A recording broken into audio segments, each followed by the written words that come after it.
ರಾಜ್ಯ ಸರ್ಕಾರಕ್ಕೆ 2 ವರ್ಷ ತುಂಬಿದ ಸಂದರ್ಭದಲ್ಲಿ ಹಾಸ್ಪಿಟಲ್ ಒಂದು ಸಾಧನಾ ಸಮಾವೇಶ ಮಾಡಲಾಯಿತು. ವಿಪಕ್ಷ ಬಿಜೆಪಿ ರಾಜ್ಯ ಸರ್ಕಾರದ ವೈಫಲ್ಯಗಳದ್ದೊಂದು ಪಟ್ಟಿ ಮಾಡಿ ಅವತ್ತು ಜಾಹೀರಾತು ಕೊಡ್ತು. ಅದರ ಜೊತೆಗೆ ಒಂದು ಚಾರ್ಜ್ ಶೀಟ್ ಬಿಡುಗಡೆ ಮಾಡಿತು. ರಾಜ್ಯ ಸರ್ಕಾರ ಎಲ್ಲೆಲ್ಲಿ ವಿಫಲಗೊಂಡಿದೆ, ಯಾವ್ಯಾವ ಕ್ಷೇತ್ರದಲ್ಲಿ, ಯಾವ್ಯಾವ ವಿಷಯದಲ್ಲಿ ಅಂತ. ಅದರ ವಿರುದ್ಧ ಸ್ಟೇಟ್ ಗೌರ್ಮೆಂಟು ಬಿಜೆಪಿಯ ಮೇಲೆ ಮಾನನಷ್ಟ ಮೊಕದ್ದಮೆ ಹಾಕುವ ನಿರ್ಧಾರಕ್ಕೆ ಬಂತು.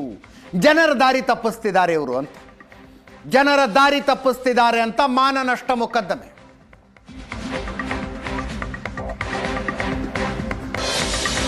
ಬಿಜೆಪಿ ಸಿಟ್ಟಿಗೆದ್ದಿದೆ.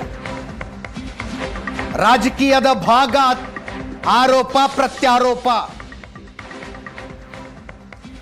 ಆರೋಪ ಮಾಡಿದ್ದಕ್ಕೆ ಮಾನನಷ್ಟ ಮೊಕದ್ದಮೆ ಹಾಕೋದಕ್ಕೆ ಹೊರಟಿದ್ದಾರೆ.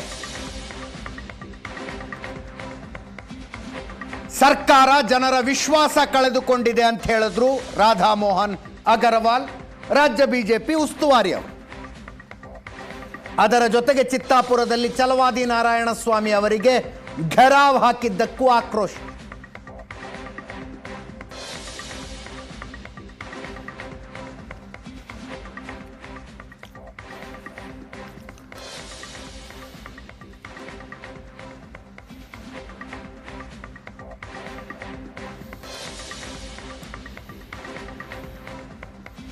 ರಾಧಾ ಮೋಹನ್ ಅಗರ್ವಾಲ್ ಮಾತಾಡಿದ್ದಾರೆ, ಕೇಳಿಸ್ಕೊಳ್ಳಿ. 2 साल में जितनी अराजकता कांग्रेस में हुई है, कांग्रेस की सरकार में हुई है, वो सब कुछ समाज के सामने रखने का काम किया. हमने एक चार्जशीट रिलीज किया, लेकिन यह है एक चार्जशीट फुल पेज विज्ञापन. जनता के सामने, हम पब्लिक के सामने गए थे. कांग्रेस को पब्लिक के सामने जाकर के इसका जवाब देना चाहिए था. लोकतंत्र में आरोप प्रत्यारोप एक सामान्य प्रक्रिया है कि हमारी पार्टी के द्वारा लगाए गए राजनीतिक आरोपों को उन्होंने मानहानि मान लिया है और मानहानि का मुकदमा कर दिया है. जैसा राजा वैसी प्रजा. उनके पास एक राष्ट्रीय नेता है जिसके पास ऊपर का हिस्सा नहीं है.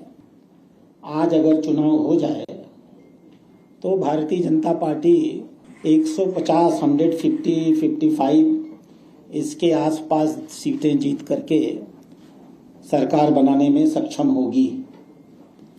ये आज की स्थिति है. ऐसा लगता है कि अगर कांग्रेस इसी रास्ते पर चलती रही तो लोकसभा तो दूसरी बात है, विधानसभा का चुनाव आते आते कांग्रेस दहाई का आंकड़ा भी नहीं पार कर पाएगी.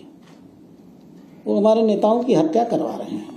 सरकारी भवन में घेर करके उनको मारना चाहते हैं. माननीय रवि कुमार जी भारतीय जनता पार्टी के कार्यकर्ता हैं और इसलिए अगर एक कदम हम आगे बढ़ाते हैं तो हम तुरंत पैर वापस लेते हैं. हमने तो वापस ले लिया, अब वो तो कार्रवाई करके दिखाएं. इसलिए मेरा आप सबसे आग्रह है कि अब आप उनके पास जाइए और उनसे पूछिए कि छलवादी नारायण स्वामी की हत्या करने में लिप्त प्रियांक खड़गे, जिलाधिकारी, एसएसपी और कांग्रेस के कार्यकर्ताओं के विरुद्ध सरकार क्या कार्रवाई करने जा रही है.